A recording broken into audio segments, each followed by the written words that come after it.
आणि या प्रकरणी उपमुख्यमंत्री देवेंद्र फडणवीस यांनी ट्विट करत विरोधकांवर निशाणा साधला।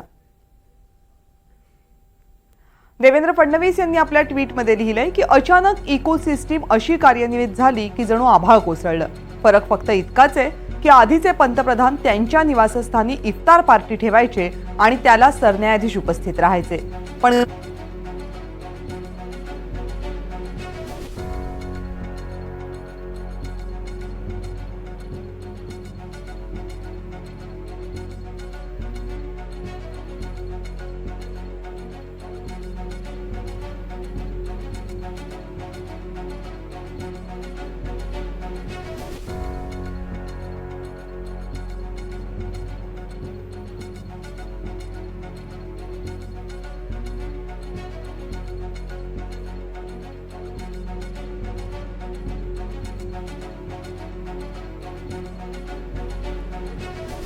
हा महाराष्ट्रीयन सणांचा, महाराष्ट्र धर्माचा, मराठी संस्कृतीचा, गौरी गणपतींच्या भक्ती आणि श्रद्धेचा अपमान नाहीये का, हा सवाल देवेंद्र फडणवीस यांनी आपल्या ट्विटमधून उपस्थित केलाय।